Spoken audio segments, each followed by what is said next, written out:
December 1944. The Ardennes forest groaned under the weight of snow, its silence broken only by the crunch of boots and the distant rattle of machine gun fire. German snipers, perched in frozen tree-line, peered through scopes that fogged in the cold. They had long relied on the power of surprise, one shot, one kill, vanishing into the winter mist. Yet on this battlefield, something unnerving had begun to change. From ruined villages and shattered hedgerows, American soldiers carried a weapon that did not roar like a Garand or thunder like a Thompson. It whispered, a low, guttural sound that sent shivers through men who had spent years believing they ruled the night. The M3 submachine gun, quickly christened the grease gun by the troops who carried it, was never designed for elegance. Stamped steel parts, skeletal construction, and a profile so plain it could be mistaken for a tool left in a factory corner. But this was no ordinary piece of equipment. In the right hands, it was a ghost maker. Firing .45 caliber rounds at close range, it gave American infantry a new kind of authority in the ruined towns of Europe. German officers had long taught their men to dismiss American ingenuity as crude, mass-produced excess. What they had not expected was a weapon that took those very principles, simplicity, economy, and function, and turned them into a nightmare. It was cheap to build, costing a fraction of the venerable Thompson. It could be produced quickly, with fewer man-hours and less specialized machinery, meaning more of them reached the front lines in record time. The first time German patrols heard its distinct sputtering bark in the darkness, they mistook it for a malfunctioning weapon. But when comrades dropped at 20 yards, struck by a storm of heavy .45 slugs, the realization came swift. The grease gun did not need refinement. It needed only to work, every time in every place with every soldier. American GIs soon discovered its hidden advantage.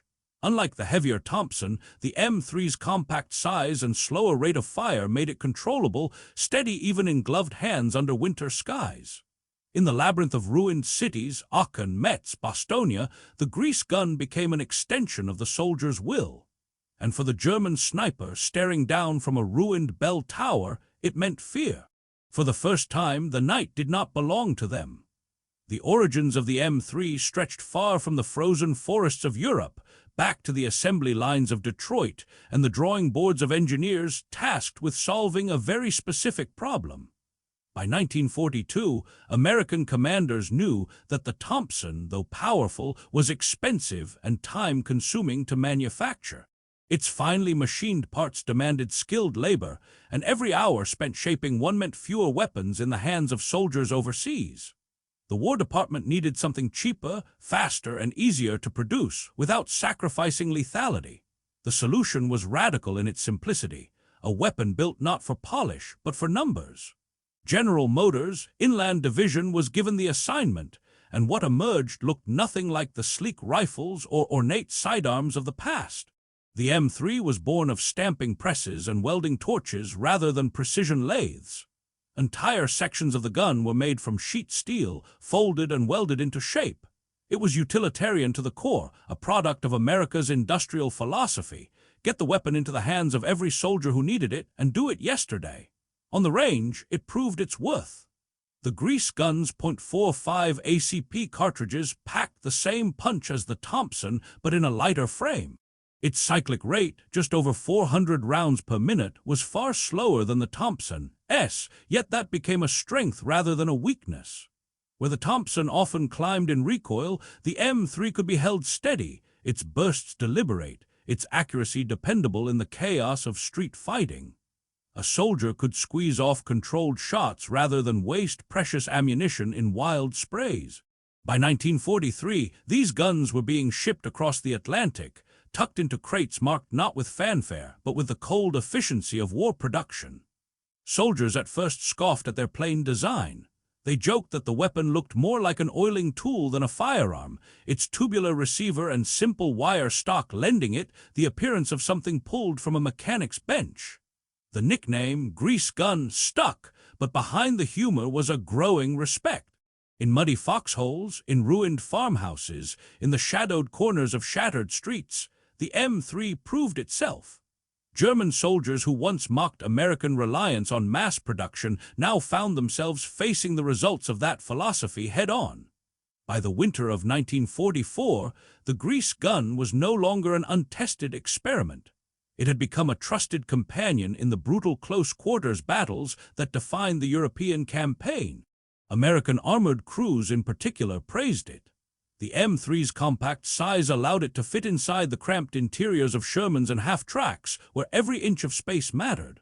A Thompson could snag on hatches or crowd an already packed crew compartment, but the M3 slid easily into racks, ready for use the instant a hatch swung open.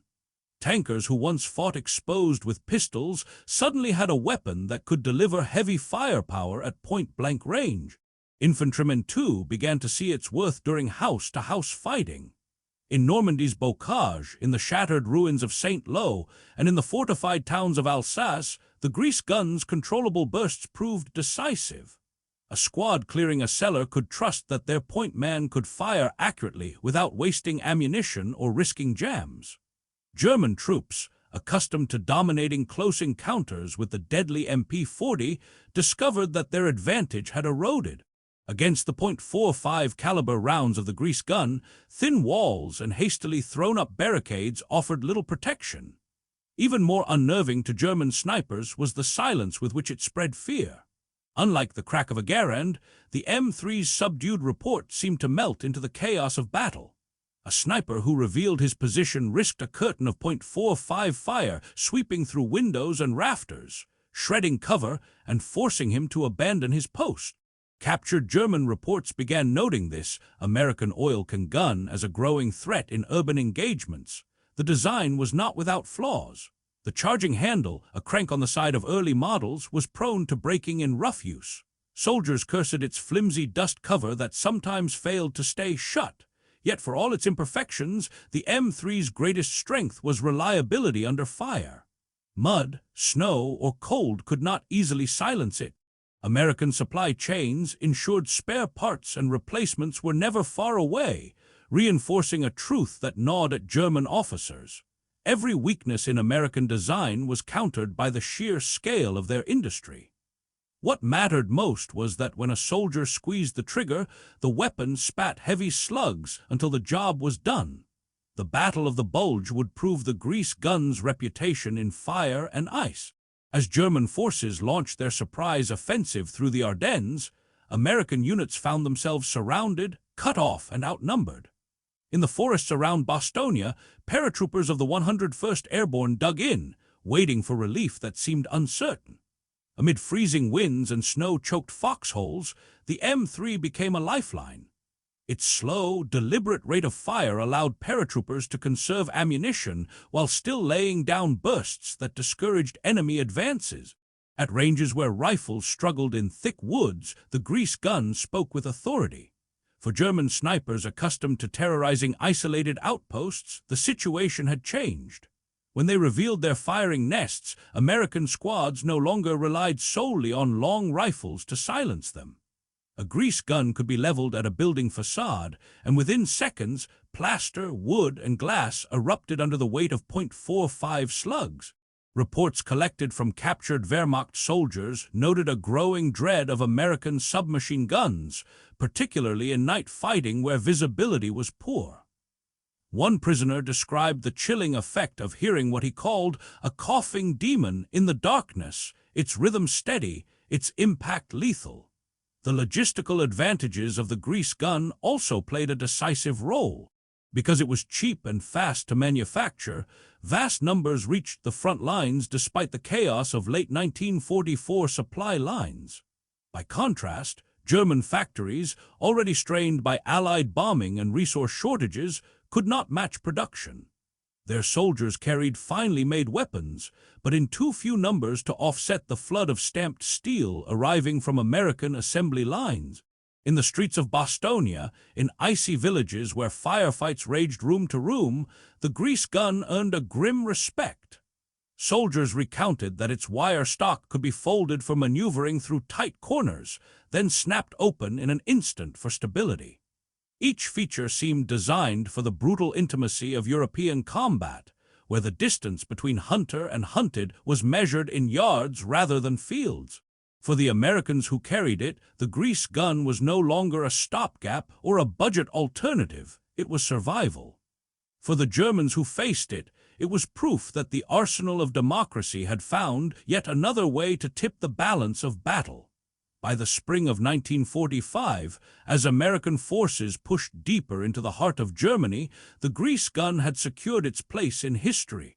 It traveled in the hands of tank crews storming across the Rhine, infantry squads clearing shattered factories in the Ruhr, and paratroopers advancing through towns that smoldered under weeks of artillery fire. Wherever the fight narrowed to alleys, bunkers, and cellars, the M3 became the weapon soldiers reached for instinctively. It was not the weapon of parade grounds or propaganda posters.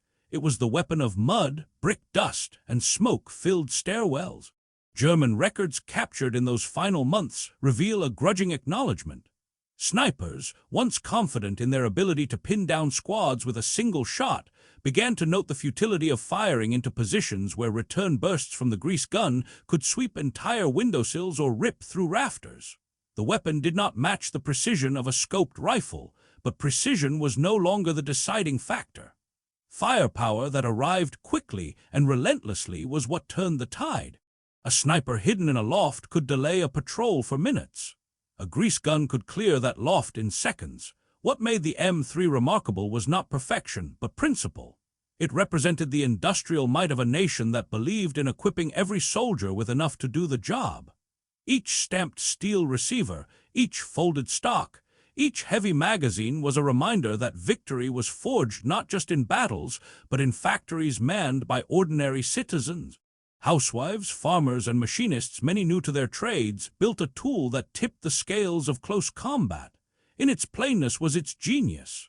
When the guns finally fell silent in May, veterans remembered the grease gun with a kind of rough affection. It had rattled in half-tracks, knocked against helmets in crowded troop carriers, and clattered to the floor of bunkers as soldiers reloaded in the dark. Yet it had worked, cheap, reliable, deadly.